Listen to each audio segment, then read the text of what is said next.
యెషయా గ్రంథంలో 57వ అధ్యాయము 18-19 వచనాల్లో ఉన్న వాక్య భాగాన్ని మనం పరిశీలిస్తాం. గత అటువైన వారంలో మనం చూసుకున్నాం ఏంటంటే, నేను వారి ప్రవర్తనను చూచి ఏం చేశాడు, వారిని స్వస్థపరచుదును అని చెప్పి మనం దాదాపుగా స్వస్థత గురించిన విషయాలు మనం చూస్తున్నాం 2 వారాల వరకు కదా. తర్వాత గత వారము మరొక పదాన్ని చూసాం, వారిని నడిపిద్దును. ఈరోజు మరొక పదం గురించి మాట్లాడతాం. ఏంటది? వారిలో దుఃఖించు వారిని ఓదార్చుదును అన్నాడు. అంటే దేవుడు ఏం చేస్తాడంట? దుఃఖిస్తున్న వారిని ఓదారుస్తాడు అంటున్నాడు కదా. అంటే ఇప్పుడు దేవుడు ఓదార్చాలంటే ఇప్పుడు మనం ఏం చేయాలా?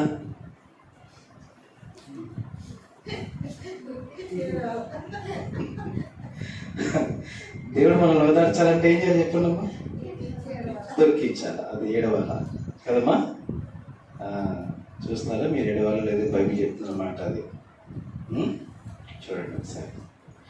మనం దుఃఖించాలని బైబిల్ చెప్తుంది, ఏడవాలని బైబిల్ చెప్తుంది. ఏడవాలన్నా ఇది ఎక్కడి న్యాయం? ఏడవడం ఏంటి అసలు అనుకుంటున్నారా? ఏడుపులో ఎంత ఆనందం ఉందో. ప్రసంగి గ్రంథం 7వ అధ్యాయము 3వ వచనం చూడండి. ప్రసంగి 7వ అధ్యాయము 3వ వచనం.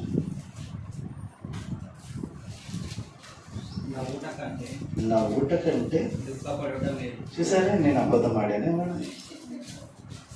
నేను అబద్ధం చెప్పలేదు కదా బన్నీ, కరెక్టే. నవ్వుట కంటే దుఃఖపడుట మేలా? ఎస్, దుఃఖపడుట మేలు కదా. మత్తయి సువార్త 5వ అధ్యాయం. మత్తయి సువార్త 5వ అధ్యాయము. రైట్, కరెక్ట్ చెప్పారమ్మా. 4వ వచనం. దుఃఖపడువారు దరిద్రులా? మరి నేను చెప్పిన మాట కరెక్టే కదా, అవునా? అంటే నవ్వుట కంటే దుఃఖించుట మేలన్నాడు. దుఃఖపడువారు దరిద్రులమని మనం అనుకుంటున్నాం. ఎప్పుడు ఏడ్చుకుంటా ఏడ్మకం ఇది అనుకుంటారు కదా. అంటే నేను దాని దుఃఖం గురించి కూడా చెప్తాను. దుఃఖాలు ఎన్ని రకాలు ఉన్నాయి చెప్తాను మీకు, ఓకేనా? మనం ఏడ్చే దుఃఖం అబ్బా, అందుకే నేను రోజు ఏడుస్తుంటా అని చెప్పేసి అంటారా?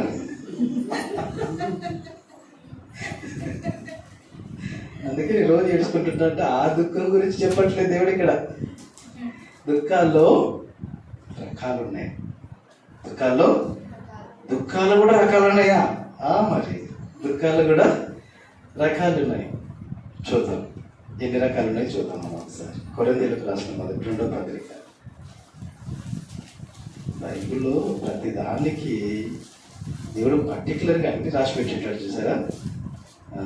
కొరింథీయులకు రాసిన 2వ పత్రిక 7వ అధ్యాయం 10వ వచనం.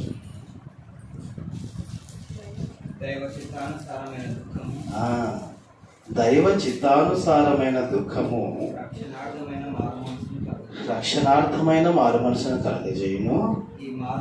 ఈ మారు మనసు దుఃఖమును పుట్టించదు, అయితే లోక సంబంధమైన దుఃఖము మరణమును కలుగజేయును అన్నాడు. ఎన్ని దుఃఖాలు ఉన్నాయి ఇక్కడ? ఎన్నేమో? 2 ఉన్నాయి. ఏంటి రకాలు ఏంటవి? ఒకటేమో దైవ చిత్తానుసారమైన దుఃఖం ఉంది, మరొకటేమో లోక సంబంధమైన దుఃఖం ఉంది. మనమంతా ఏడుస్తున్నది లోక సంబంధమైనది. మనమంతా ఏడుస్తున్న ఏడుపు దేంది? లోక సంబంధమైన ఏడుపు. మరి నేను ఏడవమన్న ఏడుపు ఏది? అది తేడా. దేవుడు ఏ దుఃఖపడే వారిని ఓదారుస్తాడు? దైవ చిత్తానుసారమైన దుఃఖం అన్నాలంట. అంటే ఏం తేడా అసలు? లోక సంబంధ దుఃఖానికి దైవ చిత్తానుసారమైన దుఃఖానికి ఉన్న తేడాలు ఉంటాయా? ఉంటాయా ఉండవా? రాయించాడంటే ఖచ్చితంగా తేడాలు ఉంటాయి. వాటిని మనం కొంత ఆలోచన చేస్తేనే కానీ వాటి వాల్యూ అంటే దుఃఖంలోని వాల్యూస్ ఏంటో మనకు అర్థము కాదు. దేవుడు ఒక చోట ఏదైనా రాయించాడు అంటే ఆయన అబద్ధంగా ఏది చెప్పడు. అది నిజమైతేనే చెబుతాడు. అది నిజమైతేనే చెబుతాడు. అక్కడ ప్రసంగిలో దేవుడు చెప్పాడు అంటే నవ్వుట కంటే దుఃఖించడం మేలు అన్నాడంటే ఆయన చిన్న మాట కాదు. అది దాంట్లో నిగూఢమైన ఆలోచన దాగి ఉంటుంది. అది మనం వెలికి తీసి నేర్చుకుంటేనే తప్ప ఓహో దేవుడు అందుకు ఈ మాట అన్నాడు కరెక్టే అనేది అర్థమవుతుంది. కానీ దేవుని తప్పు పట్టాలి, దేవుణ్ణి అపార్థం చేసుకోవాలనుకుంటే దేవుడు ఏడ్చుకుంటున్నారంట. ఎవరైనా ఏడ్చుకుంటున్నామని చెప్తారా? ఏదో నవ్వురానైనా నవ్వే సంతోషమే సగం బలం అంటారు. కానీ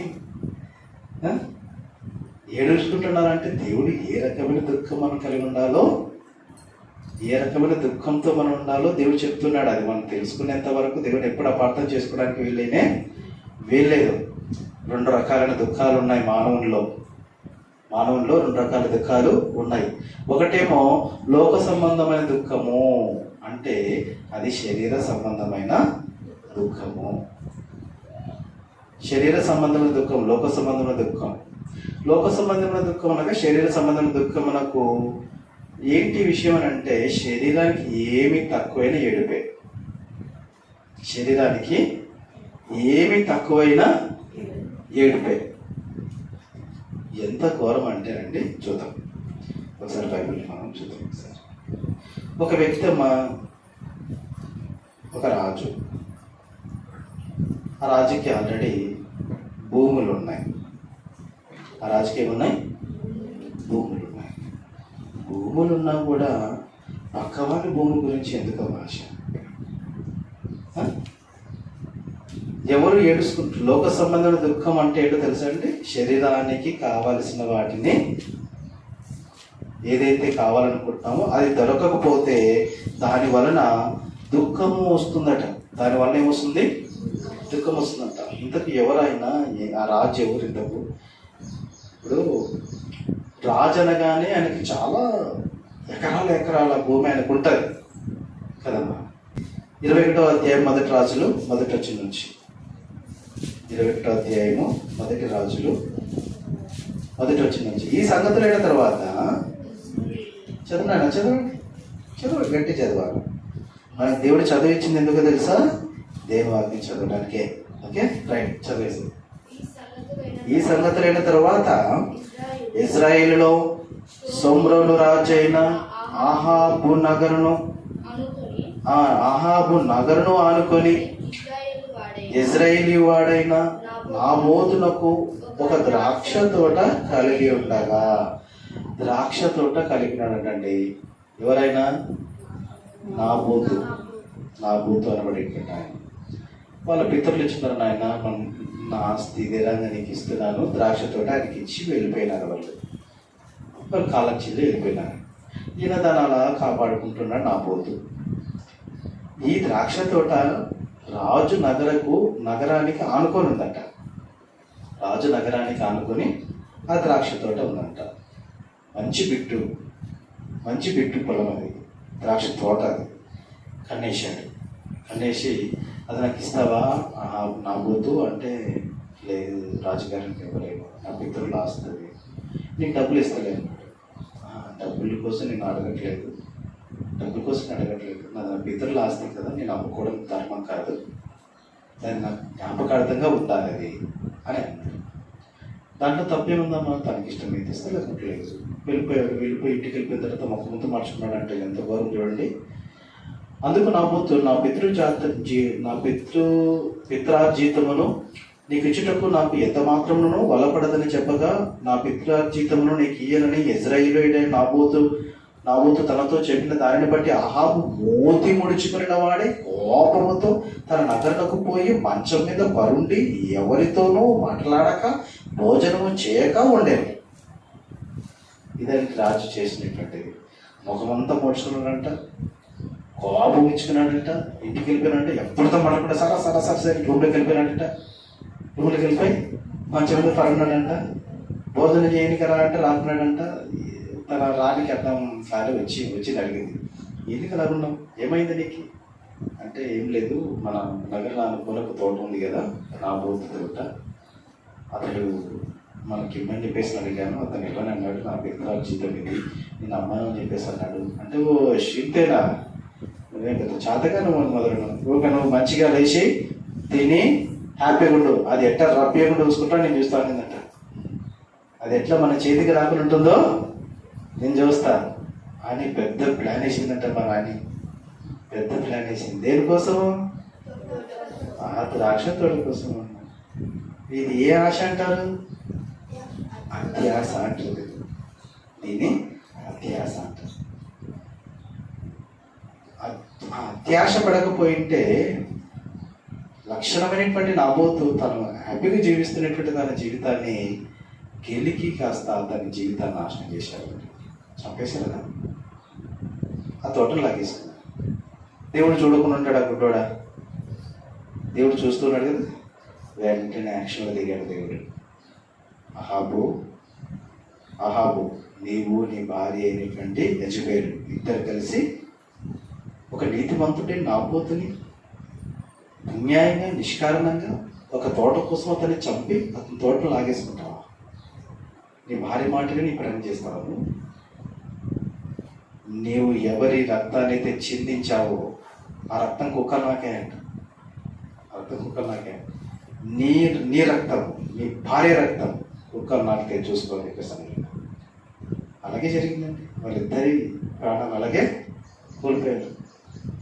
వీధుల్లో వాళ్ళ ప్రాణాలు, ఎవరోళ్ళు రాజు రాని వాళ్ళ ప్రాణాలు అలాగే కోల్పోయారు. వారి రక్తం కుక్కలు నాకేసి శాపం వచ్చి పడింది. ఎందుకు అంత ఘోరం వచ్చింది వాళ్ళకి? అత్యాశ. శరీరం పైనకి శరీర సంబంధమైనటువంటి ఆశలకు లోనైతే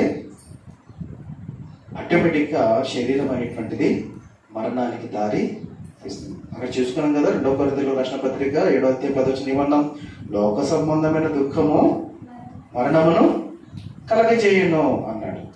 ఊరుకున్న ప్రాణానికి ఊరి పెట్టుకోవడం అంటే ఇదే. అహాబు గారు ఊరుకుండొచ్చు కదా, వదిలేయచ్చు కదా, వదిలేయకుండా తన ప్రాణం తీసేసాడు తోట కోసం.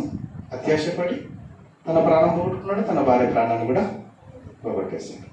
జస్ట్ తోట కోసమే. లోక సంబంధమైన దుఃఖము మరణాన్ని కలగజేస్తుంది. ఇంకొక వ్యక్తి ఏం చేశాడో చూడండి. 2వ రాజులు సమూయేలు రాసిన 2వ గ్రంథం, సమూయేలు గారు రాసిన 2వ గ్రంథం 10వ అధ్యాయం. సమూయేలు గారు రాసిన 2వ గ్రంథం 10వ అధ్యాయము 23వ వచనం. 23 అదేంటి 23? అహితోపేలు తాను చెప్పిన ఆలోచన జరగకపోవట చూచి గాడిదకు గంత కట్టి ఎక్కి తన ఊరనున్న తన ఇంటికి పోయి తన ఇల్లు చక్కబెట్టుకొని ఉరిపోసుకొని చనిపోయాను. ఏమండి, ఇతడు అహితోపేలు అనబడేటువంటి ఒక వ్యక్తి. ఈ వ్యక్తి తన ఇంటికి వెళ్ళి ఇళ్ళల్లో చక్కబెట్టుకొని ఉరేసుకొని చచ్చిపోయాడంట. ఏమొచ్చి పడింది ఈయనకి బాధ అంటే, ఈయన ఒక రాజుకి నమ్మకమైన బంటు, లేకుంటే ఒక సలహాదారుడు.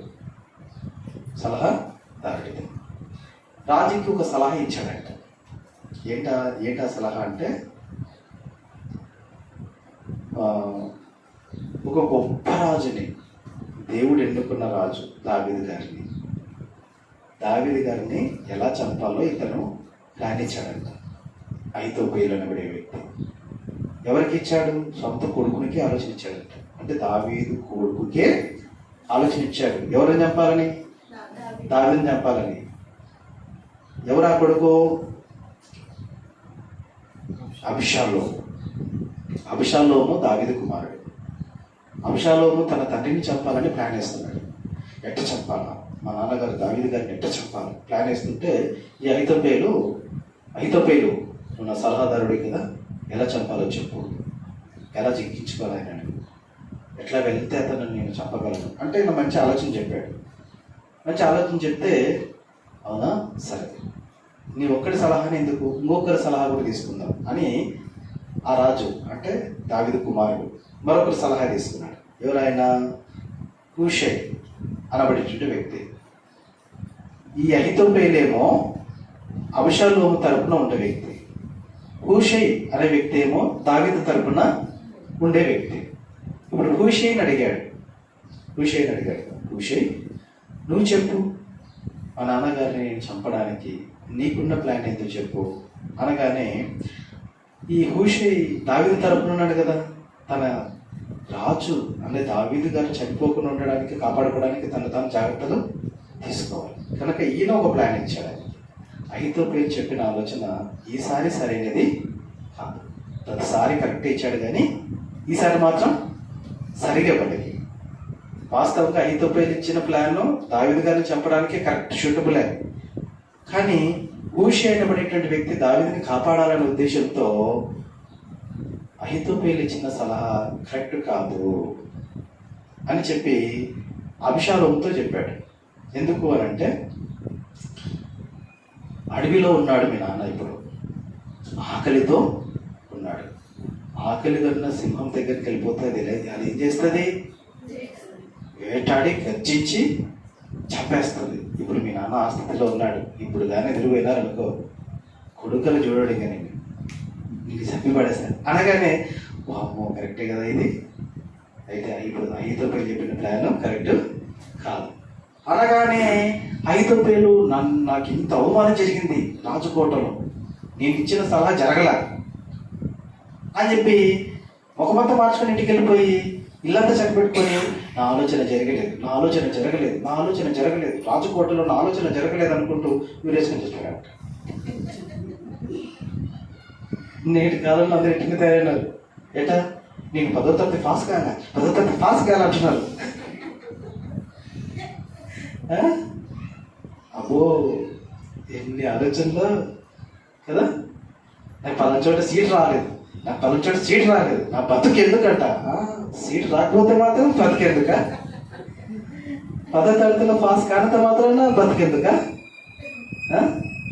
ఆఫ్టర్ ఆల్ అది కదా, ఈరోజు కాకపోతే మనం పాస్ అవుతాము. అంత మాత్రాన 10 పాస్ కానంత మాత్రాన, మార్కులు తక్కువ వచ్చినంత మాత్రాన, సీట్ రాలేదన్నంత మాత్రాన దానికి ఎందుకు సూసైడ్ అటెంప్ట్ చేయాలి? అది రాంగ్ డెసిషన్. అది కరెక్ట్ యొక్క ఆలోచన కానీ అదే చెప్తుంది దేవుని వాక్యం. లోక సంబంధమైన దుఃఖం తినమ్మా, ఏం కాదులేమ్మా, నెక్స్ట్ మళ్ళీ కావాలంటే దేవుడు మళ్ళీ ఇస్తారులే, పాస్ అవుతారులే అంటే లేదు నువ్వు అటెండే చెప్తాను. ఫ్రెండ్స్ అందరు ఏమనుకుంటున్నావు, నా ఫ్రెండ్స్ అందరు నన్ను ఏమనుకుంటున్నాను, నాకు ఎంత అవమానం ఉంటుంది అనుకుంటున్నాను. ఏం అవమానాలు ఫీల్ అక్కర్లే, ఏ అవమానాలు ఫీల్ అవసరం లేదు. ఇప్పుడు మనం తక్కువ వచ్చినాయా, మన ఒకవేళ నిజంగా మనకు రోషం ఉందా, వచ్చే సంవత్సరంలో రెట్టింపు తెచ్చుకోవాలి. నిజమండి.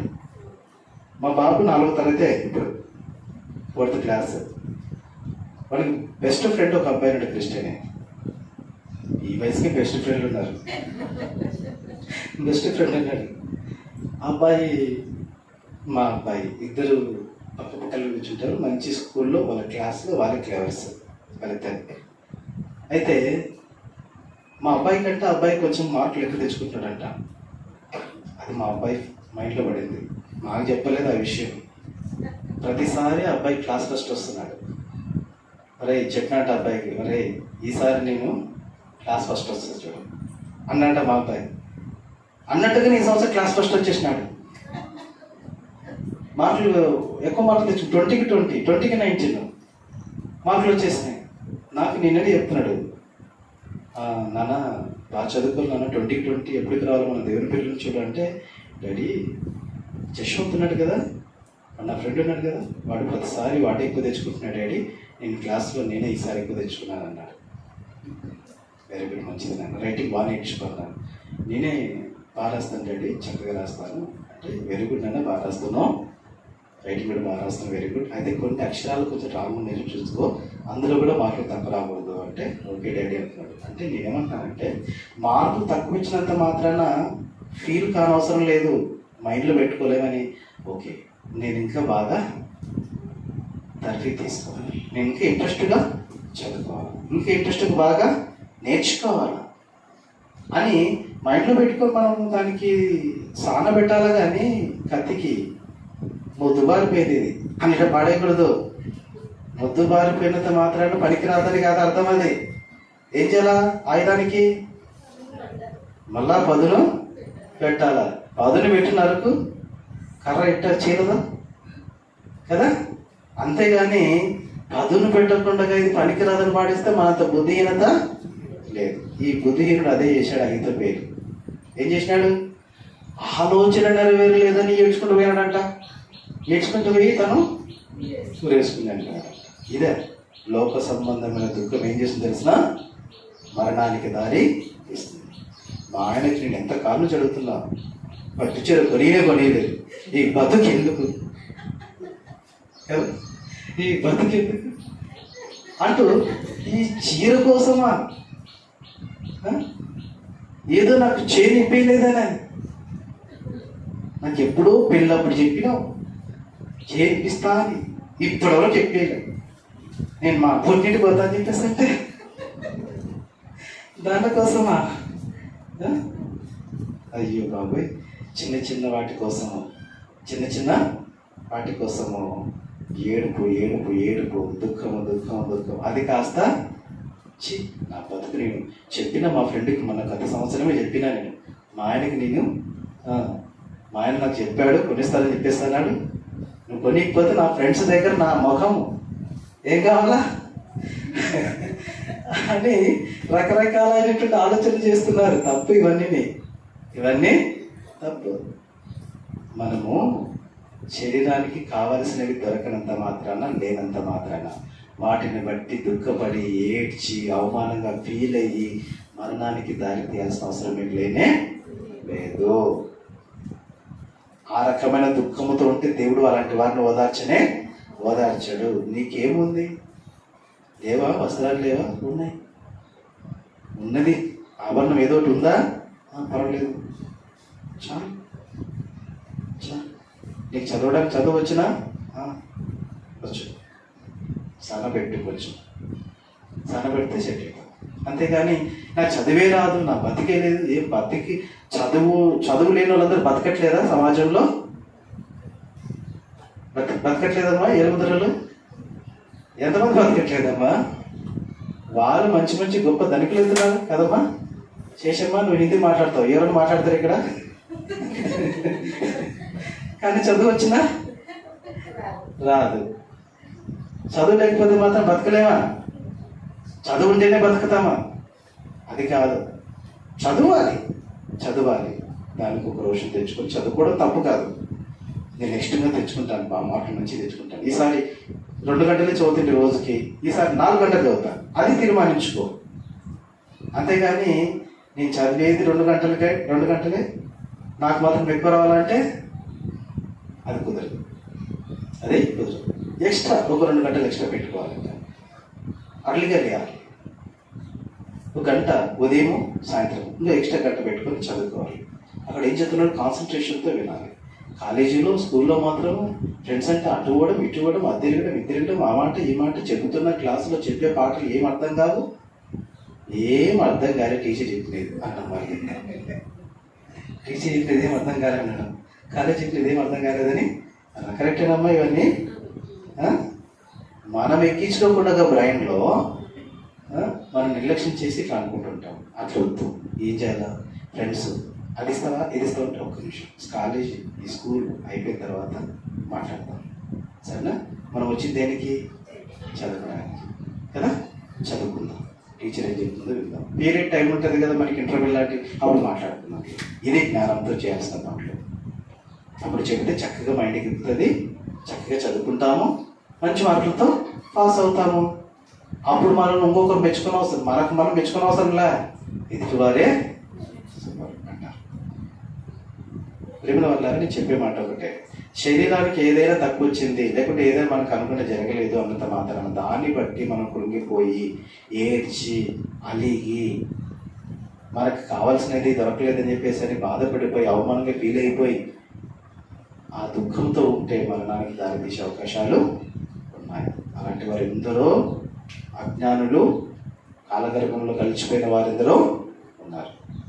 అలాంటి వారిని దేవుడు ఓదార్చడు. అత్యాశకి పోయి అజ్ఞానంతో ఉండి మూర్ఖంగా ప్రవర్తిస్తున్నటువంటి దుఃఖపడుతున్న వారి విషయంలో జోక్యం చేసుకోడు. తెలిసిన ఇంకొక వ్యక్తి ఏం చేసినాడో తెలిసిన, ఆకలితుంది ఆకలితుంది ఆకలితుంది అని చెప్పేసి అని ఎర్ర కనపడేసరికి కూర తమ్ముడు నాకు ఆకలి అవుతుంది, నాకు ఆహారం పెట్టురా నాకు అని ఏడుస్తున్నాడట. ఇదే అదునని చెప్పేసి తమ్ముడు ఒకటే మాట అన్నాడు, నీకు కూర కావాలన్నా జ్యేష్ఠత్వం కావాలన్నా అన్నాడు. పనికిరాని జ్యేష్ఠత్వం నాకెందుకు, నాకు ఆకలి అవుతుంది, ఇది తినకపోతే నేను చచ్చిపోతాను అంటున్నాడు. ఏం తినకపోతే, ఒక పూట కూర తినకపోతే, ఏదమ్మా ఒక పూట కూర తినకపోతే చచ్చిపోతాడా? తర్వాత ఈ ఏషావన్న పడే వ్యక్తి అమ్మా, అయ్యో నేను ఎంత తప్పు చేసినానని ఎంత ఏడ్చినా ఆ ఆశీర్వాదం పొందలేకపోయాడు. మరలా అమ్ముకున్న జ్యేష్ఠత్వం పొందలేకపోయాడు. ఫస్ట్ ఏమో ఆకలి కోసము జ్యేష్ఠత్వాన్నే అమ్మేశాడు. ఒక పూట కూటి కోసం జ్యేష్ఠత్వాన్ని అమ్మేశాడు. ఇంక మళ్ళీ ఏడ్చిన ఏం ప్రయోజనము లేకుండా పోయింది. ఇస్కరియోతు యూదా 30 వెండి నాణ్యాలకు ప్రభువునే అమ్మేశాడు. మరలా ఎంత ఏడ్చినా అతనికి ఏమాత్రం ప్రయోజనం లేకుండా పోయింది. ఆఫ్టర్ డబ్బు కోసము, తిండి కోసము, వస్త్రాల కోసము, ఆభరణాల కోసము, చదువులో మనం పాస్ కాలేదనో ఇట్లాంటి వాటి విషయంలో మనం దుఃఖపడడం కాదు. ఇట్లాంటివి కాదు మనం ఎక్కువ ఆశించాల్సింది. ఇవి లేవని కాదు మనం సిగ్గుపడాల్సింది. వీటి కోసం కాదు మనం ఏడవలసింది. ఇట్లాంటి వాటి కోసం ఒకవేళ మనం ఏడ్చినట్లయితే, ఒక ఆయననేమో కుమారుని బతికించు బతికించు బతికించు అంటున్నాడట. దేవుడు ముందే చెప్పేశాడు ఆయనకి, ఏమని, నువ్వు చేసిన పొరపాటికి నీ కుమారుడు నీకు దక్కడు అన్నాడు. అంటే కూడా ఈయన ఏం చేసినాడు, వారం రోజులమ్మా ఉపవాసం నుండి ఏడ్చుకుంటా, దేవా నీ మనసు మార్చుకొని ఆయన అంటున్నాడు. ఎవరైనా దావీదు గారు ఒక సందర్భంలో ఏం చేసినాడు, ఆయన తన కుమారుడిని, బత్షెబ కుమారుడిని, దేవుడు చెప్పాడు, నువ్వు చేసిన పొరపాటుకి నీ కుమారుడు నీకు దక్కడు అన్నాడు. అనగానే ఈయన ఏం చేస్తున్నాడు, ఈ ఒక వారం అంతా ఉపవాసం నుండి ఏడుస్తున్నాడట.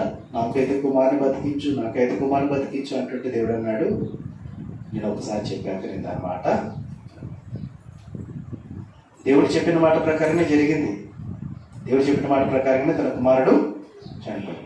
అప్పుడు తన కుమారుడు బ్రతికున్నప్పుడు, రోగంతో ఉన్నాడంట తన కుమారుడు బ్రతికున్నప్పుడు, ఈ దావీదు గారు ఏడుస్తూ ఉపవాసం ఉండి తినకుండా స్నానం కూడా చేయకుండా ఉన్నప్పుడు ఆయన పరిస్థితి ఘోరంగా ఉందని పని వాళ్ళందరూ గమనించి, ఇప్పుడు చనిపోయినట్టు తెలిస్తే హార్ట్ స్ట్రోక్ వస్తుందేమో, ఇప్పుడు చనిపోయాడు. బాగున్నప్పుడే ఏం తిన్నా, బాగున్నప్పుడే ఉపవాసం ఉండిపోయినాడు, స్నానం చేయలేదు, నిద్రపోలేదు, అలా నిలబడిపోయినాడు ఆయన. ఇప్పుడు కదా చనిపోయినట్టు తెలిస్తే జట్టుకున్నాడా రాజు అనుకుంటూ వీళ్ళు మాట్లాడుకుంటున్నారు, గుసగుసలు మాట్లాడుకుంటున్నారు. ఎవరు పని వాళ్ళు, ఈయన రాజు కదా, ఎవరు ఏం మాట్లాడుకుంటున్నారు, ఏం పెదాలు వాడుతున్నా ఆయన గ్రహించగలడు రాజు. వాళ్ళు మాట్లాడుకుంటుంటే ఈయనకు అర్థమైపోయింది. నాకు స్నానానికి పెట్టండి అన్నాడు. లేచి ఈయన దావీదు గారు స్నానానికి పెట్టండి అన్నాడు. పెట్టేశారు, స్నానం చేయించాడు. భోజనం పెట్టండి అన్నాడు, భోజనం పెట్టారు, తిన్నాడు. వాళ్ళకి ఏం అర్థం కాకుంది పనులకందరికీ.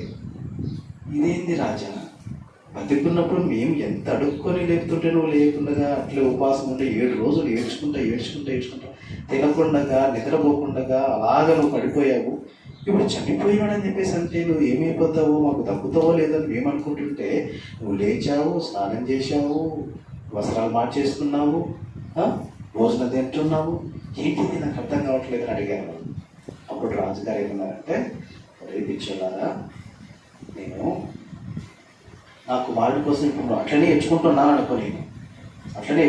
అనుకో, ఏమన్నాడు చూడండి, అట్లనే నేను నేర్చుకుంటుంటే ఏమవుతుందో చూడన్నాడు. 12వ అధ్యాయం, ఇదే రెండవ సమయలు 2వ గ్రంథం 12వ అధ్యాయం 23వ వచనం. ముగిస్తున్నానండి, ముగిస్తున్నాను. సమయలు 2వ గ్రంథం 12వ అధ్యాయము 23వ వచనం.